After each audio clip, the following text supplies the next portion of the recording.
Sure, Sia was supposed to call her dad para maipagpaalam ko siya na ako na lang ang maghahatid sa kanya pa uwi.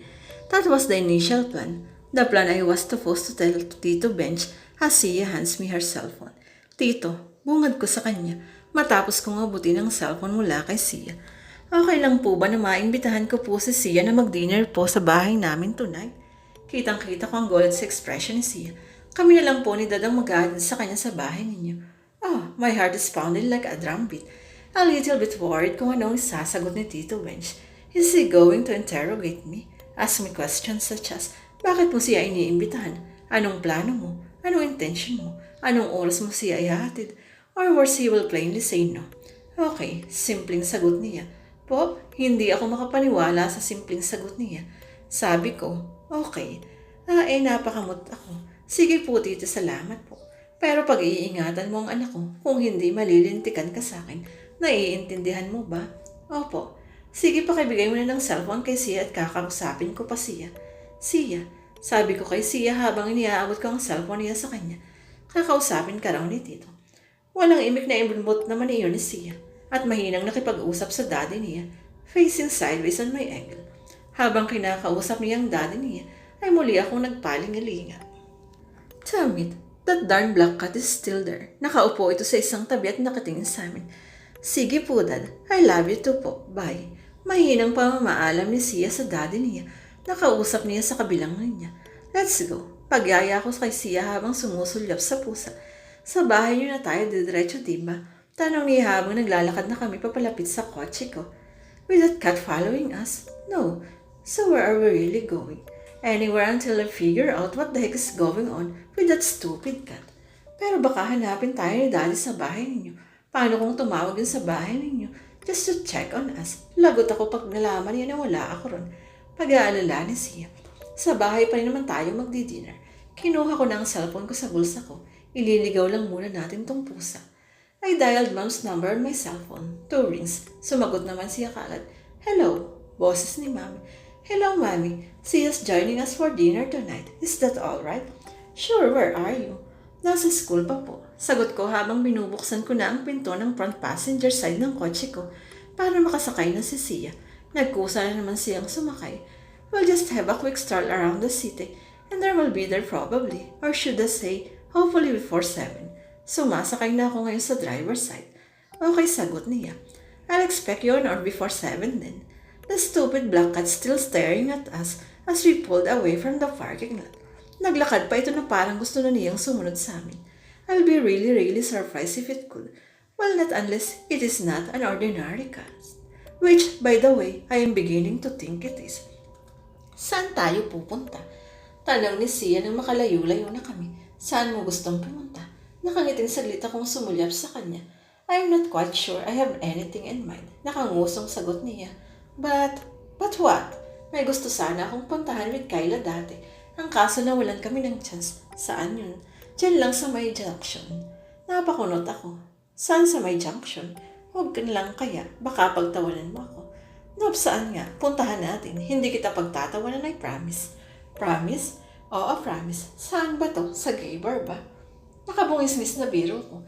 Hinataw niya ako sa braso. Sira, hindi no? Saan nga? Alam mo ba yung lugar ni Madam Mariska doon? Sinong Madam? Yung manghuhula? Tumango siya. Doon mo gustong pumunta. Muli siyang tumango at bagyang ngumiti. Magpapahula ka. Hindi magpapagupit. Nanguuyam na birong niya. Tumawa ako. Okay, we'll go to Madam Mariska din. Talaga? Yup. Sasama ka sa loob? Kung pwede. Talaga? Halatang halata na very excited siya. Oo, basta ikaw. Malakas ka sa akin eh. Talaga lang ha? Kailan pa? Dati-rati naman wala naman akong epek sa'yo. Umiiwas na siya ng tingin sa akin, papunta sa unahan ng kotse. Noon yun, iba na ngayon. Ano naman ang pinagkaiba? Noon tanga pa ako. Napatingin siya, bakit ngayon hindi na? Ngayon baliw na. Baliw? Oo, baliw. Nakabungis-ngis na sagot ko. Baliw na baliw sa kaiisip sa'yo. Sabi ko sabay kindat. Kitang-kita ko ang biglang pamumula ng mukha niya. Pati na rin ang pilit na pag-iwas ng tingin niya sa akin. Naiilang at natataranta. Huwag mo nga akong binibiro ng ganyan, Eric. Seryosong sagot niya habang nakatingin sa malayo. Hindi ka na nakakatuwa. Bakit sino bang nagsabi na nagbibiro ako? Hindi siya nagsalita. Pagkusay bumaling na lamang sa bintana na side niya. Oh, pagbasa ko ng ilang minutong katahimikan, nandito na tayo. Nagminor na ako at pumarada sa mismong harapan ng maliit na stall ni Madame Mariska, ang matandang babae na kilalang manghuhula sa lugar na yun. Huwag ka na lang kayang sumama, Eric. Biglang sambit ni Sia. Bago pa man kami makababa, ako na lang ang papasok. Umiiwas pa rin siya ng tingin. Sia, hinawakan ko ang kanyang kaliwang kamay. Gusto kong sumama, please. Binuksan na niya ang pinto ng kotse. I took that as yes. Kaya naman nagmamadali na rin akong bumaba para maalalayan siya sa pagbaba. Eric, ano ba? Nakasimangot na utas niya matapos kong abutin ang kamay niya. Kaya ko naman ang sarili ko. I know, sagot ko habang pinagmamasdan ko siyang tumayo. Yun naman pala bakit kailangan mo pa akong lalayan? Hindi naman ako lumpo. Ang mga reyna hindi rin naman lumpo. Pero inaalalayan, hindi naman ako reyna. Yes, you are. Nakangiti na sagot ko. Ikaw ang reyna ng buhay ko. Pinalo niya akong muli sa balikat. Tumigil ka na nga. Baka mamaya niyan maniwala pa ako sa mga bola mo. Ikaw rin baka magsisika kung ano. Basta, tayo na nga rin sa loob kung gusto ko talagang sumama. Oh, pero wait lang. Pagpigil ko sa kanya. What? Nakasimangot na tanong niya. Hinawakan ko ang kaliwang kamay niya. Let me hold you. At saka idinaitin sa aking labi. Nagulat na naman siya sa aking ginawa at nanlaki ang kanyang mga mata. Oh, halika na. Paghila ko sa kanya habang siya nakatulala, nagpakatianod lamang naman siya. Pumasok na kami sa loob. Madilim yun at makipot. Tanging ilaw lamang ng isang bilog na bagay sa lamesa ang nagbibigay liwanag sa kapaligiran. Kung ano-ano ang mga nakadisplay at nakasabit sa buong paligid.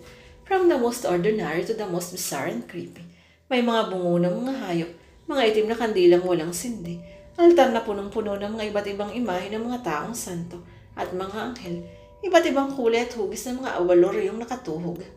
Sa mga pisi na siyang nagsisilbing kortina sa mga bintana at pintuan, mayroon din mga simbolo ng iba't ibang relihiyon sa buong mundo, kasama na rin ang mga itinuturing na Diyos o Diyos-Diyosa ng bawat relihiyon.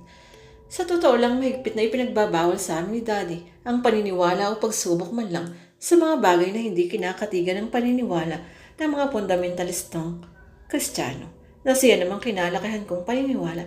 Ipinagbabawal daw kasi ng Diyos ayon sa banal na aklat ang pagkonsulta man lamang sa mga manghula. But I want to be with Sia. Kung ano man ang sadya niya rito ay sasamahan ko siya. Hahanap na lamang siguro ako ng tamang pagkakataon para masabi ko sa kanya ang aking saloobin tungkol sa pagkonsulta sa mga manghula.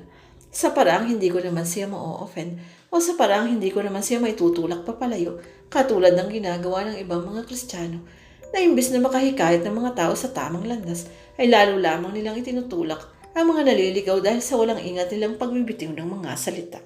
Maupo kayo. Nakagugulat na tinig ng isang babae sa aming bandang tagiliran. Napalingon kami at nakitang nakatingin sa amin sa di kalayon ang matandang manghuhulat.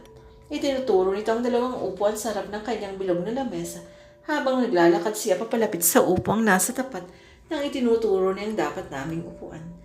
Umupo naman kami habang pinapanood siyang umuupo na sa aming harapan. Ang itsura ay tulad ng isang typical na manghuhula. May makapal na kolorete sa mukha. May putong sa ulo na siya namang nagkukubli ng kanyang buhok at buong ulo. Nakasuot siya ng isang pares ng malalaking hikaw na may palawit na halos umabot na sa kanyang balikat. Samot-saring mga kwintas ang nasa palibot ng kanyang leeg. Sandamukal ng mga pulseras ang nakasuot sa magkabila niyang braso. Ang suot sa niyang damit ay isang maluwang na duster na umaabot hanggang sa kanyang talampakan. Alam kong inaabangan mo na tanungin ko kayo kung ano ang pakay niyo rito. Nakatingin ito sa akin. Mukhang nakachamba siya sa sinabi niya yun. Dahil yun nga ang iniisip ko. Nakaplano na rin sana ang isasagot ko na kung totoong manghula siya, hindi na dapat siya magtanong. Madam, magalang na pagsingit na siya.